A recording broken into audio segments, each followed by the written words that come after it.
Alhamdulillah wassalatu wassalamu ala ashrafil anbiya wal mursalin. Amma ba'd. Assalamualaikum warahmatullahi wabarakatuh.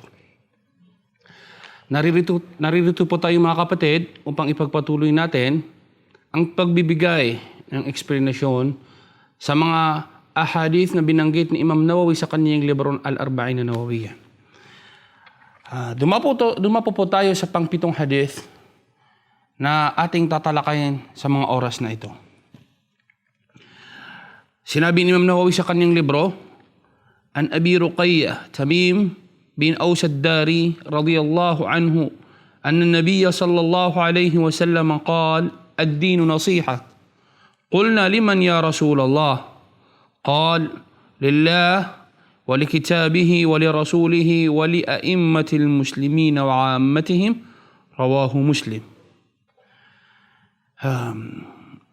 Sinabi ni Imam Nawawi na ikinuwento ni Abi Ruqayyah Tamim ad-Dari, Tamim bin Aus ad-Dari radiyallahu ta'ala anhu na sinabi ng mahal na propeta Muhammad sallallahu alaihi wasallam ang ganito: ad-dinu nasiha, ang relihiyon ay nasiha. Qulna liman ya Rasulullah? Sinabi ng mga sahaba na saan nasiha ang relihiyon o propeta Muhammad sallallahu alaihi wasallam? Sinabi ng propeta Muhammad sallallahu alaihi wasallam, kay Allah at sa kanyang libro na Quran at sa kanyang sugo. Ibig sabihin kay mahal na propeta Muhammad sallallahu alaihi wasallam, wali'a'immatil muslimin at sa mga leader ng mga Muslim at sa mga Muslim in general. Itong hadith na ito ay ikinuwento ni Imam Muslim sa kanyang libro. Binanggit ni Imam Nawawi ang hadith na ito sa kanyang libro. Pero bago po natin bigyan ng explanation ang hadith na ito, alamin muna natin kung sino itong nagkwento ng hadith na ito. Mga kapatid, ang kanyang pangalan ay si Tamim bin Aus ad-Dari, nakilala sa pangalan na Abi Ruqayyah. Ang kanyang pangalan ay si Tamim bin Aus ad-Dari, kilala sa pangalan na Tamim ad-Dari, na kilala rin sa kanyang pangalan na Abi Ruqayyah. Siya ay nag-embrace 9 years after Hijrah. Ibig sabihin nung malapit nang mamatay ang propeta Muhammad sallallahu alaihi wasallam, saka nag-embrace ng Islam ang lalaking ito. Sa ibang mga narrator ng hadith, sinasabi nila na siya ay isang priest, siya ay isang pari ng mga Kristiyano, siya ay isang dating pari ng mga Kristiyano na nag-embrace ng Islam sa panahon ng propeta Muhammad sallallahu alaihi wasallam. At sa pangkalahatan, ang kanyang naikwentong hadith sa mga authenticated books ng Islam ay 18. At itong hadith na ito ang siyang hadith lamang na naikwento ni Imam Bukhari, Imam Muslim, na nagmula sa otoridad ni Tamim ad-Dari. So iisa lang po ang hadith na makikita natin na ikinuwento ni Imam Muslim sa kanyang libro na nagmula sa otoridad ni Tamim ad-Dari, at siya ay namatay 40 years after Hijrah. Siya ay namatay 40 years after Hijrah. Ito po ang nagkwento ng hadith na ito. Ng kanyang pangalan ay si Abi Ruqayyah Tamim ad-Dari. No. Sinabi ng mahal na propeta Muhammad sallallahu alaihi wasallam sa hadith na ito, ad-dinu nasiha, ang relihiyon ay nasiha. Ano kaya ang ibig sabihin mga kapatid ng salitang nasiha? Ang nasiha ay may maraming eksplanasyon. May maraming ibig sabihin. At kasama sa ibig sabihin ng nasiha mga kapatid ay advice. Kaya sinabi ng mahal na propeta Muhammad sallallahu alaihi wasallam, فَإِذَا اسْتَنْصَحَ رَجُلٌ أَخَاهُ فَلْيَنْصَحْ لَهُ. Pag humingi ng advice, ang inyong kapatid mula sa inyo ay bigyan niyo siya ng advice. At ang isa ring ibig sabihin ng hadith ng nasiha mga kapatid ay ang pagiging sincero, ang pagiging sincere natin sa mga ginagawa natin. Gaya ng sinabi ni Allah subhanahu wa ta'ala sa Quran, Ya ayyuhalladhina amanu tubu ilallahi taubatan nasuha. Ya ayyuhalladhina amanu tubu ilallahi taubatan nasuha. Na ang ibig sabihin, o kayong mga taong nananampalataya kay Allah subhanahu wa ta'ala ay magtauba, humingi kayo ng tauba kay Allah subhanahu wa ta'ala, na yung tauba na ito na hihingin nyo kay Allah subhanahu wa ta'ala ay totoo o sincere kayo sa paghingi sa Kanya ng tauba. Sa hadith na ito mga kapatid, ang ibig sabihin ng nasiha ay ang pagiging sincero natin sa ating relihiyon. So sinabi ng mahal na propeta Muhammad sallallahu alaihi wasallam na ang din, ang relihiyon ay ang pagiging sincero. Tinanong siya ng kanyang mga sahaba, o propeta, paano kami magiging sincero sa aming relihiyon? Qulna liman ya Rasulullah, sinabi ng mga sahaba, saan kami magiging sincero o propeta Muhammad sallallahu alaihi wasallam? Sinabi ng propeta Muhammad sallallahu alaihi wasallam na maging sincero kayo kay Allah subhanahu wa ta'ala sa kanyang libro ang Quran, sa kanyang propeta na si Muhammad, sa mga leader ng mga Muslim at in general sa lahat ng mga Muslim. Itong pagiging sincero natin kay Allah subhanahu wa ta'ala, pagiging sincero natin sa ating libro na Quran, pagiging sincero natin kay propeta Muhammad sallallahu alaihi wasallam, sa mga leader ng mga Muslim at sa mga Muslim in general, ang ating bibigyan ng explanation sa hadith na ito mga kapatid. Now, an-nasihatu lillah. Paano tayo magiging sincero kay Allah subhanahu wa ta'ala? Maraming paraan ang pagiging sincero kay Allah subhanahu wa ta'ala at kasama dito mga kapatid ang paniniwala sa Kanya na Siya ang tunay na nag-isang Diyos. Ito ang pinaka-importante na dapat nating malaman sa pag-aaral na ito mga kapatid. Believing in Him as the only one God that needed to be worshipped. Ang paniwalaan na Siya lamang ang totoong Diyos na dapat sambahin, ito ang ibig sabihin ng pagiging sincero natin kay Allah subhanahu wa ta'ala. Pangalawa mga kapatid is ang iwasan natin ang sambahin ang mga ibang Diyos na maliban sa Kanya. At pangatlo ay ang gawin natin ang Kanyang mga ipinag-utos sa atin at ang ipagbawal natin sa ating mga sarili ang Kanyang mga ipinagbawal sa atin at ang mahalin natin Siya. Mahalin natin si Allah subhanahu wa ta'ala. Sa paanong paraan mamahalin si Allah subhanahu wa ta'ala? Ang sundan ang Kanyang mga kautusan. Ang sundin natin ang Kanyang mga kautusan ng Kanyang sinabi sa Quran, Qul in kuntum tuhibbuna Allah fattabi'uni. Sabihin mo sa kanila, O Muhammad, Qul in kuntum tuhibbuna Allah, na kung mahal niyo si Allah, fattabi'uni. Sundan niyo ako, sundan natin ang mahal na propeta Muhammad sallallahu alaihi wasallam sa kanyang mga sinabi kung paano sambahin si Allah subhanahu wa ta'ala. So ito ang pagbibigay ng nasiha kay Allah subhanahu wa ta'ala. Sa kanyang libro, dahil sinabi niya, ad-dinu nasiha, qulna liman ya Rasulullah, qal lillahi wa likitabihi, sa kanyang mga libro. So paano natin bibigyan ng nasiha? Paano tayo magiging sincero sa kanyang libro? Una is ang paniwalaan natin na ang Quran ay nagmula sa Kanya. Ang paniwalaan natin na ang Quran ay nagmula sa Kanya, na ang Quran na ito ay walang pag-aalinlangan, na siyang libro na dapat natin kunin upang gabayan tayo sa tamang landas. Ng Kanyang sinabi sa Quran, "Dhalikal kitabu la rayba fihi, hudan lil muttaqin." Sabihin mo sa kanila, O Muhammad, na yung Quran na yan, yung libro na yan, yung kitab na yan, dhalikal kitab la rayba fihi, na walang alinlangan, hudan lil muttaqin, na siyang guidance sa mga taong may takot kay Allah subhanahu wa ta'ala. So ito ang nasiha natin sa Quran. Ito ang pagiging sincero natin sa Quran na sinabi ng mahal na propeta Muhammad sallallahu alaihi wasallam. Ang basahin natin ang Quran sa tamang pamamaraan kung paano ito binasa ng mahal na propeta Muhammad sallallahu alaihi wasallam. Ang himukin din natin ang ating mga kapatid, ang ating mga relatives, ang ating mga kaibigan, at ang sino mang tao na kilala natin na basahin nila ang Quran, mapa-Christian man o Muslim, upang sila ay makakuha ng mga aral at makapulot sila ng mga magagandang aral na kanilang mahahawakan dito sa kanilang pamumuhay dito sa mundo. Panglima ay ang protektahan ang Quran. Ang protektahan ang Quran sa mga anumang intensyon na gustong gawin dito ng ating mga taong gusto nilang sirain ang Islam. Ang bigyan natin ng protection ang Quran sa mga taong gusto nilang sirain ang Quran. Ito ang pagbibigay ng nasiha sa libro ni Allah subhanahu wa ta'ala. Ad-dinu nasiha, qulna liman ya Rasulullah, qala lillahi wa likitabihi wa lirasulihi. Ang pagbibigay ng advice o pagiging sincero natin sa ating mahal na propeta Muhammad sallallahu alaihi wasallam. Paano tayo magiging sincero sa mahal na propeta Muhammad sallallahu alaihi wasallam? Una is ang paniwalaan natin ang kanyang mensahe.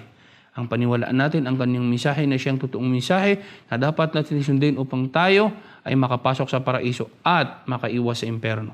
Ito lamang po ang paraan, tandaan natin, ito lamang po ang paraan upang tayo ay makapasok sa paraiso at makaiwas sa impyerno. Ang sundan natin ang lahat ng mga ipinag-utos sa atin ng mahal na propeta Muhammad sallallahu alaihi wasallam na naaayon sa kagustuhan ni Allah subhanahu wa ta'ala.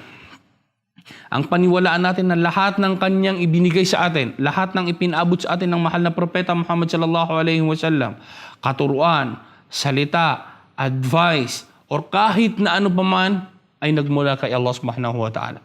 Is a revelation from God nang sinabi ni Allah sa Quran, وَمَا يَنْطِقُ عَنِ الْهَوَىٰ إِنْ هُوَ إِلَّا وَحْيٌ يُوحَىٰ. Katotohanan, si mahal na propeta Muhammad sallallahu alaihi wasallam ay hindi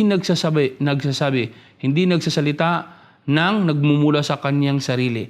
In huwa illa wahyun yuha, dahil lahat ng mga sinasabi ng mahal na propeta Muhammad sallallahu alaihi wasallam ay revelation, ay mga revelasyon na ipinapahayag sa kanya mula kay Allah subhanahu wa ta'ala.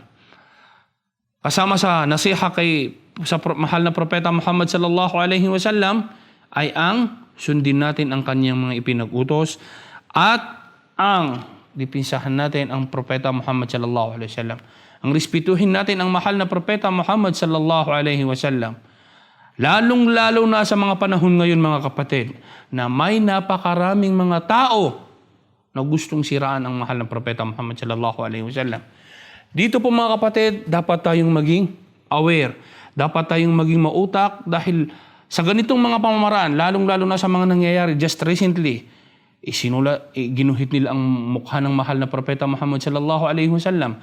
Gumawa sila ng mga films, mga palabas patungkol kay propeta Muhammad sallallahu alaihi wasallam. So, dito po dapat tayong maging maingat dahil may mga tao na gustong i-grab ang opportunity na ito upang siraan ang mga Muslim sa panahon natin ngayon. So, just an advice na pag may gumawa ng mali patungkol sa propeta Muhammad sallallahu alaihi wasallam, ay dapat natin tanungin ang mga taong mas may alam kaysa sa atin. Tanungin natin ang mga scholar, ang mga taong may kalaman sa relihiyon kung ano ang dapat natin gawin. Ipinagbabawal po ng mahal na propeta Muhammad sallallahu alaihi wasallam ang manggulo. Ipinagbabawal ng mahal na propeta Muhammad sallallahu alaihi wasallam ang pumatay ng mga taong hindi karapat dapat patayin. At ipinagbabawal ng mahal na propeta Muhammad sallallahu alaihi wasallam na gumawa ng karahasan dito sa mundo. Itong mga nangyari just recently na ginawa ng mga taong mahal nilang mahal na propeta Muhammad sallallahu alaihi wasallam ay pwede po natin sabihin na mali. Sinulog ang mga embassy, pinatay ang mga taong walang kinalaman sa relihiyon upang lamang protektahan ang mahal na propeta Muhammad sallallahu alaihi wasallam. Hindi po 'yun ang paraan upang bigyan natin ng respeto at to defend the Prophet Muhammad sallallahu alaihi wasallam. The best way to defend the Prophet Muhammad sallallahu alaihi wasallam, ang pinakamainam na paraan para bigyan ng proteksyon ang propeta Muhammad sallallahu alaihi wasallam and to defend his honor is gawin natin ang kanyang mga itinuro sa atin. Dahil pag ginawa natin ang mga itinuro sa atin ng mahal na propeta Muhammad sallallahu alaihi wasallam, we will be a great example to the humanity. Tayo magiging magandang halimbawa sa lahat ng mga tao dito sa mundo na kahit inaapi tayo ng mga tao ay we are not returning the favor. We are not returning the favor na gagawa din tayo ng karahasan para lamang bigyan ng proteksyon ang mahal na propeta Muhammad sallallahu alaihi wasallam. So, pag may nangyayari po na katulad ng mga nangyari just recently, bago po tayo gumawa ng paraan upang proteksyonan, upang bigyan ng proteksyon ang mahal na propeta Muhammad sallallahu alaihi wasallam upang to defend his honor, dapat po tayong magtanong sa mga taong may alam sa relihiyon, particularly yung ating mga ulama, yung mga scholars, upang tayo ay hindi maligaw ng landas. Sa mga nangyari po just recently, nagkawatak-watak ang mga Islamiyah, the Islamic world. May mga tao na naging kalaban nila ang kanilang mga leaders dahil lamang po sa maling paraan na kanilang tinahak upang bigyan ng proteksyon ang mahal na propeta Muhammad sallallahu alaihi wasallam. So, ito yung sinasabi natin na opportunity na ginagrab ng ating mga kaaway sa relihiyon upang sirain ang Islam at upang siraan ang mahal na propeta Muhammad sallallahu alaihi wasallam. At sa ating pagpapatuloy po mga kapatid, ay bibigyan natin ng eksplanasyon ang hadith na ito na sinabi ng mahal na propeta Muhammad sallallahu alaihi wasallam. Subhanakallahumma wa bihamdik, ashhadu an la ilaha illa anta astaghfiruka wa atubu ilaik. Wassalamualaikum warahmatullahi wabarakatuh. Ang programang ito ay hatid sa inyo ng Fanar Community Channel.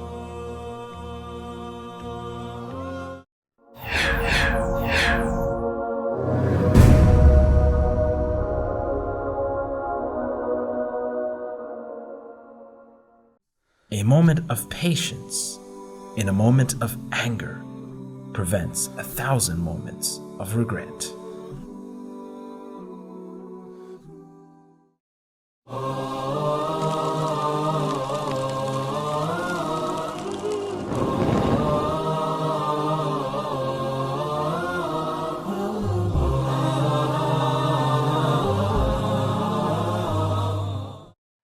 Bismillah, alhamdulillah, wassalatu wassalamu ala ashrafil anbiya wal mursalin, amma ba'd. Assalamualaikum warahmatullahi wabarakatuh.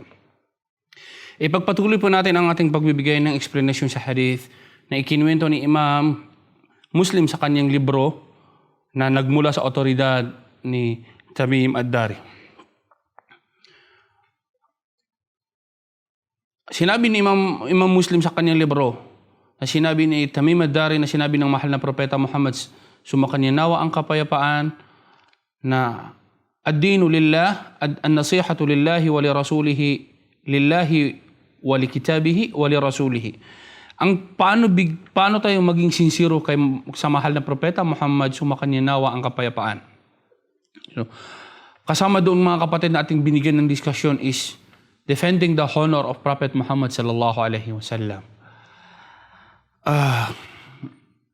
Nagbigay po tayo ng advice sa ating mga kapatid kung paano i-depensa ang propeta Muhammad sallallahu alaihi wasallam. Paano bigyan ng protection ang mahal na propeta Muhammad sallallahu alaihi wasallam mula sa mga taong sinisiraan ang ating mahal na propeta Muhammad sallallahu alaihi wasallam. Dapat po lagi natin ipinapaalala sa ating mga kapatid na hindi ito dapat maging marahas. Hindi po natin kailangan pumatay ng tao upang bigyan ng protection ang mahal na propeta Muhammad sallallahu alaihi wasallam. Hindi po natin kailangan sumunog ng mga imbahada tulad ng mga nangyari sa ibang bansa dahil ito ay ipinagbabawal ng mahal na propeta Muhammad sallallahu alaihi wasallam. Ang gumawa ng mga karahasan, ang gumawa ng mga maraming mga kamalian, dapat nating tandaan mga kapatid na ang mali ay hindi pwedeng ituwid sa isa pang pagkakamali. Ang isang mali ay hindi pwedeng ituwid sa isa pang pagkakamali na dapat nating gawin. So, paano depensahan ng propeta Muhammad sallallahu alaihi wasallam? Gawin natin kung ano ang kanyang mga ipinagutos sa atin. Gawin natin ang mga dapat nating gawin sa ating relihiyon dahil ito lamang ang paraan para tayo ay manumbalik sa ating kinalalagyan noon. So, this is about Prophet Muhammad sallallahu alaihi wasallam. Kasama sa nasiha kay Propeta Muhammad sallallahu alaihi wasallam is reviving his sunnah. Ang muli nating ibalik ang sunnah ng mahal na propeta Muhammad sallallahu alaihi wasallam. Napaka-importante itong mga kapatid. Sinabi ng mahal na propeta Muhammad sallallahu alaihi wasallam na bada al-islamu ghariba wa sayaudu kama bada fatuba lil ghuraba. Sinabi ng mahal na propeta Muhammad sallallahu alaihi wasallam na ang Islam ay dumating sa kanyang panahon na stranger, bago sa paningin ng mga tao. Nung dumating ang mahal na propeta Muhammad sallallahu alaihi wasallam at nagbigay siya ng mga kautusan, gumawa siya ng mga bagay upang baguhin ang komunidad na kanyang kinalakhan, sinabi ng mga tao na ang propeta Muhammad sallallahu alaihi wasallam ay dumating ng may ibang dalang relihiyon. Bago ito sa kanila, wasayaudu kama bada, at babalik ang Islam sa panahon natin ngayon na stranger sa mga tao. Pag sinabi mo sa kanila na ito ang katuruan ng mahal na propeta Muhammad sallallahu alaihi wasallam, ay parang magiging bago ito sa kanila.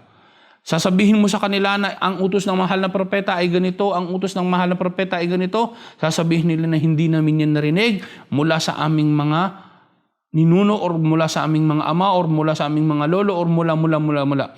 Marami nangyayaring ganito mga kapatid, lalong-lalo na dito sa atin sa Pilipinas.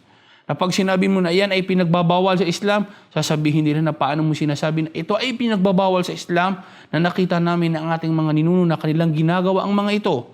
Tandaan po natin mga kapatid na ang relihiyong Islam ay nakapaloob sa Quran at nakapaloob sa sunna ng mahal na propeta Muhammad sallallahu alaihi wasallam ayon sa explanation ng ating mga scholars na mapagkakatiwalaan.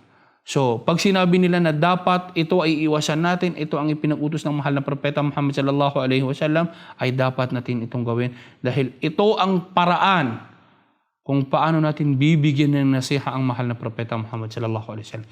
Reviving his sunnah. Ang muli nating buhayin ang mga katuruan ng mahal na propeta Muhammad, sumakanya nawa ang kapayapaan. At ang pinakahuli dito mga kapatid ay ang mahalin natin ang mahal na propeta Muhammad sallallahu alaihi wasallam, mahalin natin ang kanyang pamilya at ang kanyang mga kaibigan. Mahalin natin ang mahal na propeta, mahalin natin ang kanyang pamilya at ang kanyang mga kaibigan. Bibigyan ko po ng eksplanasyon ng kahit kaunti lamang. Mahalin natin ang propeta, nandoon na tayo lahat. Mahalin natin ang kanyang pamilya, Ahlul Bait. Dapat tayong maging maingat dito mga kapatid. May mga tao na nagsasabi na sila ay mga Ahlul Bait. May mga tao na nagsasabi na minamahal nila ang Ahlul Bait, ang pamilya ng propeta Muhammad sallallahu alaihi wasallam. Pero there are agendas. May mga agenda sila kung bakit nila ito sinasabi sa atin. Dapat po tayong maging maingat sa mga tao na kanilang laging bukang bibig ang mahal na propeta Muhammad sallallahu alaihi wasallam at ang kanyang pamilya, pero iniiwasan nila ang kanyang mga kaibigan at ang kanyang mga sahaba mula kay Abu Bakar, kay Omar, kay Uthman at sa lahat, kay Ali at sa lahat ng mga sahaba ng propeta Muhammad sallallahu alaihi wasallam. Dapat po tayong maging maingat mga kapatid dahil may mga tao na darating sa atin at sinasabi nila na mahal nila ang propeta Muhammad sallallahu alaihi wasallam, mahal nila ang Ahlul Bait, pero hindi nila mahal ang mga friends ng ni Muhammad sallallahu alaihi wasallam. Itong po mga kapatid ay kilala natin kung sino sila. Ang relihiyon ng Islam ay napakaliwanag. Napaka-clear po mga kapatid. Ipinahayag ito kay Propeta Muhammad sallallahu alaihi wasallam at kung paano ito binigyan ng eksplanasyon ng mga kaibigan ng mahal na Propeta Muhammad sallallahu alaihi wasallam ay yon ang dapat nating sundin. Iwasan po natin mga kapatid itong mga taong laging nagsasabing Ahlul Bait, Ahlul Bait, Ahlul Bait. Tayong mga Ahlus Sunnah wal Jamaa, mahal natin ang Propeta Muhammad sallallahu alaihi wasallam, mahal natin ang Ahlul Bait, pero ang ating pagmamahal sa Ahlul Bait na sinasabi nila ay nasa tamang lugar. Nasa tamang lugar, hindi natin masyadong itinataas ang kanilang katungkulan at hindi natin sila They are Ahlul Bait, sila ay mga pamilya ng Propeta Muhammad sallallahu alaihi wasallam at dapat natin silang mahalin. Pero huwag tayong lumagpas sa pagmamahal na yon na gawin natin na ito ang dahilan para tayo mapasok sa ibang sekta na ginagawa ng mga tao na sinasabi nila na sila ay mga Muslim. Dapat po maging maingat tayo at sana po ay naintindihan nyo kung ano ang gusto kong sabihin at gusto kong iparating sa inyo patungkol sa mga taong ito. Ito ang sinasabi na pagbibigay ng nasiha sa mahal na propeta Muhammad sallallahu alaihi wasallam. Kasama sa hadith na iyon ay ang pagbibigay ng nasiha sa mga rulers ng mga Muslim, sa mga leaders ng mga Muslim. Ang unang dapat natin tandaan dito mga kapatid ay dalawa ang klase ng mga ruler ng mga Muslim sa panahon natin ngayon. Ang una ay ang mga leaders, traditional leaders, yung mga king, yung mga sultan, yung mga amir ng bawat bansa, at pangalawa is yung mga scholars. They are both leaders. Dapat natin tandaan na religious leaders at saka yung mga worldly leaders na sila ang namamahala, sila ang gumagawa ng paraan para sa ikabubuti ng Ummah Islamiyah, ng Muslim nation. Dalawang klase ng rulers ang dapat natin bigyan ng nasiha.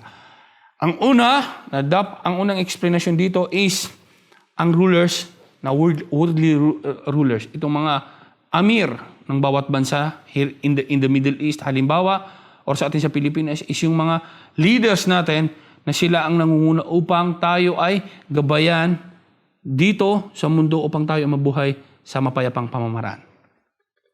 Worldly leaders, paano natin sila bibigyan ng nasiha? Una, helping them in following what they are doing. Ang ang tulungan sila sa pamamaraan ng pagsunod sa kanilang mga ginagawa kung ito ay naaayon sa kautusan ng mahal na propeta at naaayon sa Quran.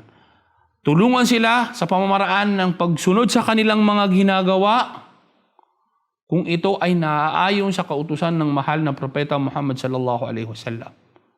Pangalawa is ang sundin ang kanilang mga ipinag-utos. Pangatlo is to remind them if they forget. Ang paalalahanan sila pag sila ay nagkamali or di kaya ay nakalimot sa kanilang mga gawain. Making jihad with them. Ang sumama tayo sa kanila pag sila ay nag-declare ng isang struggle dahil sinabi ng mahal na propeta Muhammad sallallahu alaihi wasallam wa idha stunfirtum fanfiru. Kasama ito sa nasiha sa mga leaders natin na sinusunod natin dito sa mundo. At ang pinaka-importante ay ang ipagdasal natin sila mga kapatid. Ang ipagdasal natin ang ating mga leaders pag tayo ay nagdadasal. Dahil pag sila ay nasa mabuting daan, sila ay nasa matuwid na landas, the Muslim Ummah will be in good. Pag sila ay nasa tamang landas, lahat ng mga Muslim Ummah ay magiging nasa mabuting kalagayan mga kapatid. At ang mga leader, pag sila ay wala sa Islam, ibig sabihin hindi nila ginagawa ang mga kautusan ng mahal na propeta Muhammad, sumakanyanawa ang kapayapaan, ang Islamic Ummah ay hindi maganda ang kanilang pamumuhay dito sa mundo. So, to pray for them, ang ipagdasal natin ang mga leaders natin ay napaka-importante itong mga kapatid. At ang pagbibigay ng advice sa kanila ay paano ito gawin. Itinuro sa atin ng mahal na propeta Muhammad sallallahu alaihi wasallam ng kanyang sinabi sa hadith, "Man arada an yansaha li sultanin bi amrin fala yubdi lahu alaniyatan." Pag may gusto kang advice na sabihin sa isang leader ng mga Muslim, ay huwag natin itong gawing, huwag natin isa publiko. Magsalita tayo, gumawa tayo ng mga demonstrasyon dahil ito ay mali mga kapatid. Walakin liya'khudha biyadihi fayakhlu bihi. Kunin natin ang leader na ito at kausapin natin siya na siya lang mag-isa. Sinabi ng propeta Muhammad sallallahu alaihi wasallam, fa in qabila minhu fadhak. Pag tinanggap niyo ito ay mabuti. This is the best way. Fadhak wa illa kana qad adda alayhi ma kana lahu ma alladhi alayhi lahu. Pero pag hindi niya tanggap, at least nagawa mo ang dapat mong gawin, nabigyan siya ng advice sa magandang pamamaraan. So, ang pagbibigay ng nasiha, ang pagbibigay ng advice sa mga leaders natin ay dapat natin itong i-separate sa isang diskusyon. Hindi dito, pero ito lamang ay isang sinabi ng propeta Muhammad, isang katuruan ng mahal na propeta kung paano tayo magbigay ng advice sa ating mga leaders.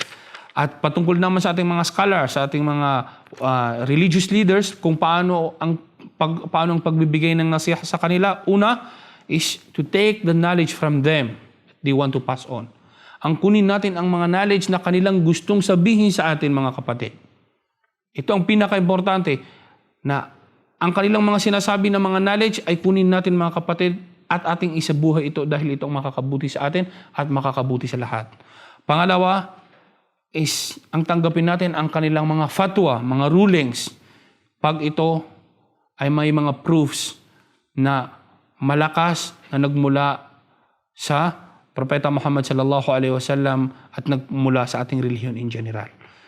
Pangatlo is huwag natin silang pag-isipan ng masama. At huwag natin hanapin ang mga mali mula sa mga taong to, dahil pag hinanap natin ang mali, wala tayong makikita kundi ang mga kamalian natin. Wala tayong makikita kundi ang mga kamalian natin. Ang mga scholars natin, tandaan natin mga kapatid, ay mga taong normal, nagkakasala, nagkakamali, pero ang kanilang pagkakamali at ang ating pagkakamali ay dapat nating hingin ng tawad kay Allah subhanahu wa ta'ala. Hindi hahanapan natin sila ng kamalian at isisiwalat natin sa mga tao dahil ito ay pinagbabawal in general sa ating relihiyon. So ito yung religious leaders at saka ang mga worldly leaders. Ang pagbibigay naman ng nasiha sa mga Muslim in general is ang i-guide natin sila sa tamang landas. may nakita kang isang kapatid na wala sa tamang landas, kunin natin sila at bigyan natin sila ng mga advice upang sila ay hindi maligaw ng landas. At huwag natin silang bigyan ng harm, huwag natin silang ipahamak. Huwag natin ipahamak ang ating mga kapatid. Ito ay isang paraan ng pagbibigay ng advice sa mga Muslim. At pangatlo is, ituro natin sa kanila ang tamang relihiyon, ang Islam. Ituro natin sa kanila ang tamang relihiyon na itinuro sa atin ng mahal na propeta Muhammad sallallahu alaihi wasallam sa pamamagitan ng ating mga religious scholars. At hanggang dito na lamang po sa ating susunod na pagkikita mga kapatid, bibigyan natin ng eksplanasyon ang mga iba pang hadith na ikinuwento ni Imam Nawawi sa kanyang libro. Subhanakallahumma bihamdik, asyhadu an la ilaha illa anta astaghfiruka wa atubu ilaik. Wassalamu alaikum warahmatullahi wabarakatuh.